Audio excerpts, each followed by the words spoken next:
Hello viewers, welcome my channel. আশা করি আপনারা সবাই ভালো আছেন এবং আমিও ভালো আছি। বরাবরের মতন আমি আজও আপনাদের মাঝে আরেকটি নতুন ভিডিও নিয়ে হাজির হয়েছি। তবে আজ আমি আপনাদের মাঝে যে ভিডিওটি শেয়ার করব আসলে অনেকেই জানার আগ্রহ রয়েছে এবং অনেকেই জানতে চাচ্ছে, এবং বিশেষ করে যারা পর্তুগালে সেভেন্টি খরচ কত হবে সেই বিষয় নিয়ে আমি আপনাদেরকে স্টেপ বাই স্টেপ কিছু তথ্য তুলে ধরছি। আসলে পর্তুগালে সেভেন্টি করতে হলে অনেকগুলি বিষয় সম্পর্কে আপনাকে জানতে হবে যেমন, এবং তার সাথে খরচটাও সম্পর্কে কিছু আইডিয়া থাকতে হবে। তো সেই খরচের সম্পর্কে আমি আজ আপনাদের মাঝে হাজির হয়েছি। আসলে ইউরোপে সবাই চায় লিগ্যাল ওয়ে থাকার জন্য। সময় সাপেক্ষে এবং কিছু জটিলতার কারণে অনেকেই হতে পারে এই লিগ্যাল ওয়েটা থাকতে পারে না। তো পর্তুগালে সবচেয়ে বেস্ট একটি ওয়েও রয়েছে, আর সেটা হচ্ছে 70। এবং এই 70 করতে কত টাকা খরচ হয় তা আমি আপনাদেরকে এই স্ক্রিনশটে আমি আপনাদেরকে দেখিয়ে দিচ্ছি। সো 70 করার জন্য প্রথমত আপনাকে যেটা করতে হবে সেটা হচ্ছে আপনাকে একটি হোটেলে উঠতে হবে, এবং হোটেলে থাকার জন্য হতে পারে 2 থেকে 3 দিন থাকবেন। হতে পারে হোটেলে খরচ অ্যারাউন্ড আপনাকে যদি 80 ইউরো খরচ করা হয় 2 দিন থাকলে আপনাকে 160 ইউরো প্লাস হচ্ছে আপনার থাকা আহ, স্থানটা গেল, তারপর হচ্ছে খাওয়ার প্লেসটা। অবশ্যই হোটেল থেকে খেতে পারেন অথবা বাইরে থেকে খেতে পারেন। হোটেলে খেলে একটু এক্সপেন্সিভ, এখানে ধরে রাখেন তারপর 400 ইউরোর মতন খরচ যাবে 2 দিন যদি থাকেন। সো হোটেলে যদি আপনি 2 দিন থাকেন মোটামুটি আপনাকে 400 ইউরো খরচ করতে হবে। তারপর হোটেল থেকে যখন আউট করবেন, চেক আউট করবেন, তখন আপনাকে লিগ্যাল এন্ট্রি ফর্ম নিতে হবে। তবে এই লিগ্যাল এন্ট্রি ফর্ম নিতে হলে তাকে অবশ্যই আপনাকে এক্সট্রা 20 ইউরো দিতে হবে। তারপর হচ্ছে পরিচিত কোনো বন্ধু বান্ধব বা আত্মীয় স্বজন এলাকা দিয়ে একটা বাসা ঠিক করতে হয় অথবা সিট ঠিক করতে হয়। সাধারণত যদি সিঙ্গেল যান তাহলে অবশ্যই তো সিট লাগবে, এবং একটা সিটের ভাড়া এখন আপনারা জানেন 150 থেকে 200 ইউরো। তো আপনারা ধরে রাখেন 150 ইউরো প্রত্যেক মাসে ভাড়া। তো 150 ইউরো হচ্ছে এক মাসের জন্য।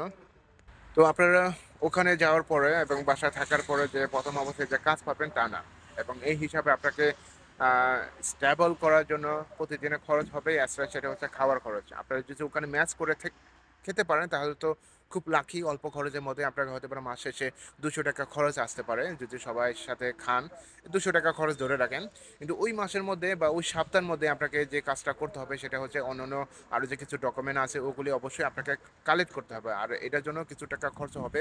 সেটা হচ্ছে যে সোশ্যাল নাম্বারটা বের করতে হবে, নিক নাম্বারটা বের করতে হবে, তারপর হচ্ছে যে হাউস অ্যাড্রেসটা সবচেয়ে গুরুত্বপূর্ণ বিষয়। এবং হাউস অ্যাড্রেসটা অবশ্যই যে বাসাতে রয়েছেন এবং তার ওখানে অবশ্যই লোকাল লোক পাবেন, এবং লোকাল লোকের অথরাইজের মাধ্যমে আপনাকে হাউস অ্যাড্রেসটা সংগ্রহ করতে হবে। এবং এই হাউস অ্যাড্রেসটা সংগ্রহ করতে হলে 150 থেকে 200 ইউরো আপনাকে খরচ করতে হবে। এবং অন্য খরচ কাগজগুলো প্রায় 100 ইউরোর মতন খরচ হয়। এবং এই সমস্ত কাগজগুলো অবশ্যই ওই দেশে লোকাল অথরাইজ পার্সনের মাধ্যমে এগুলিকে বের করতে হবে। যে জিনিসটা সংগ্রহ করে রাখবেন সেটা হচ্ছে এয়ারলাইন্সের টিকিটটা, এবং বোর্ডিং পাসটা অবশ্যই আপনারা যত্ন সহকারে রাখবেন। এটা যে কোনো সময় উপকার হবে। তো যে কোনো সময় এটা দেখতে চায় যে আপনার কোন ওয়ে আইছেন, বাস দিয়ে আইছেন নাকি এয়ারলাইন্স দিয়ে আইছেন, এই জিনিসটা অবশ্যই চেক করে তারা। তো আকাশপথ এবং সমুদ্রপথ কোন ওয়ে আইছেন এই জিনিসটা অবশ্যই তারা ফর্মে থাকে, এবং ফর্মে যখন পূরণ করবেন তখন এই জিনিসটা অবশ্যই প্রুফ দেখাতে হয়। তো এই জিনিসটা অবশ্যই আপনারা সাথে রাখবেন, কখনো অবহেলা করে এই জিনিসটা ফেলে দিবেন না, কারণ এয়ারলাইন্সের টিকিটটা এবং এয়ারলাইন্সের টিকিটটা খুবই গুরুত্বপূর্ণ। আপনারা যখন ফর্ম ফিল আপ করবেন অবশ্যই এটা দেখতে পাবেন। সর্বশেষভাবে যে জিনিসটা মানুষ ফেস করে সেটা হচ্ছে যে একটি জব অ্যারেঞ্জ করা বা জব কন্ট্যাক্ট নিয়ে। আপনারা জানেন পর্তুগালে জব ক্রাইসিস অনেক, এটা 2024। তো জব ক্রাইসিসের জন্য অনেক মানুষ ওখানে থাকে না, এবং কষ্ট হলে দেখা যায় ইটালি বা ফ্রান্সে চলে যায়।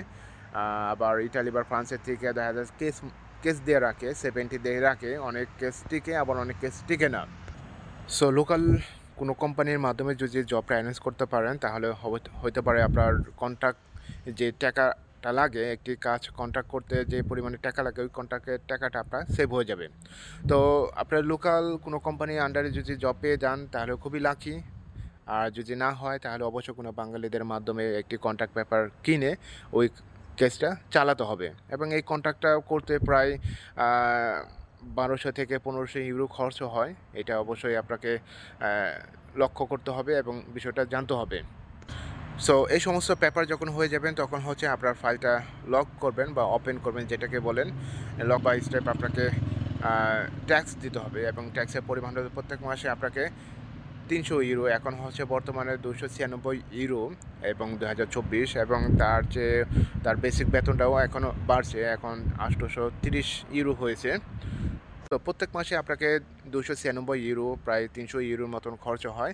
এই ৩০০ ইউরো দিয়ে আপনাকে চালাতে হবে ৬টা ট্যাক্স মিনিমাম চালাতে হবে। ৬টা ট্যাক্সের পরে তারপর হচ্ছে যে আসা একটা সম্ভাবনা তারিখ আপনি পেতে পারেন, ফিঙ্গারের ডেট। সো টোটাল খরচটা এখানে আমি ক্লিয়ারভাবে বলতেছি, ৬টা ট্যাক্স দিতে হবে এবং যার পরিমাণ ২৯৬ থেকে ৩০০ ইউরো। তারপর একটা হোটেলে থাকতে হবে ২ দিন, এখানেও খরচ ৪০০ টাকা। একটা লিগ্যাল এন্ট্রি ফর্ম নিতে হবে ২০ ইউরো। তারপর হচ্ছে আপনাকে হাউস অ্যাড্রেস বের করতে হবে ২০০ ইউরো দিয়ে। তারপর যে একটা হাউস আপনার সিট হিসাবে থাকবেন, ওই হিসাবে তো আপনার ডিপেন্ড করে। প্রথম মাসটাই আমি সমস্ত কিছু ক্যালকুলেশন করতেছি। একটা হাউসের সিট ভাড়া মনে করেন ১৫০ ইউরো, তারপরে খাবেন ২০০ ইউরো। তারপর হচ্ছে যে একটি কন্ট্রাক্ট, যেটা ইম্পর্টেন্ট হচ্ছে কন্ট্রাক্টটা হতে পারে ডিপেন্ড করে, আপনি ধরে রাখেন ১৫০০ ইউরো। সো এই সমস্ত তারপর হচ্ছে এখান থেকে যাবেন, হতে পারে রোমানিয়া থেকে যদি কেউ যায় এয়ারলাইন্স দেয়, এয়ারলাইন্সের টিকিট তো রিটার্ন দেখাতে হবে। সো রোমানিয়া থেকে পর্তুগালে রিটার্ন টিকিটের খরচ আনুমানিক ৩০০ ইউরো ধরে রাখেন।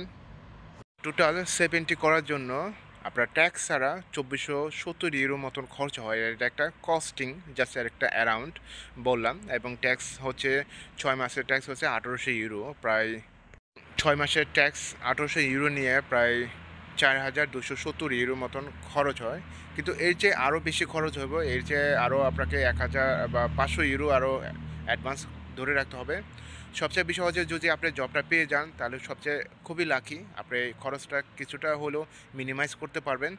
তাছাড়া মোটামুটি আমি একটা ধারণা দিচ্ছি, অর্থাৎ ৪,০০০ থেকে ৫,০০০ ইউরো মতন খরচ হবে আপনার এই কার্ডটা পাওয়া পর্যন্ত। কিন্তু তাছাড়া আরেকটি খরচ আমি বলি নাই, সেটা হচ্ছে ৫ মাস আপনাকে থাকতে হবে। কিন্তু এই ৫ মাসে যদি জব না পান তাহলে তো অনেকটাই খরচ বেড়ে যাবে। তো আনুমানিক আপনাকে এই ট্যাক্স আগ পর্যন্ত আপনাকে ২৪৭০ ইউরো মতন খরচ হয়। একটি 70 লক করতে হলে বা 70 ফাইল ওপেন করতে হলে আপনাকে ২৪৭০ ইউরোর মতন, অর্থাৎ ২৫০০ ইউরোর মতন আপনাকে খরচ করতে হবে। তো সর্বশেষভাবে আমি আপনাদের কাছে আরেকটি রিকোয়েস্ট বা অনুরোধ করতে যাচ্ছি, আর সেটা হচ্ছে যদি যদি আপনি আমার এই চ্যানেলে নতুন হয়ে থাকেন তাহলে অবশ্যই আমার এই চ্যানেলটি একটি সাবস্ক্রাইব ও শেয়ার করবেন। ও হ্যাঁ, অবশ্যই আপনাদের মতামত ও মন্তব্যগুলি আমার এই ভিডিও কমেন্ট বক্সে লিখবেন।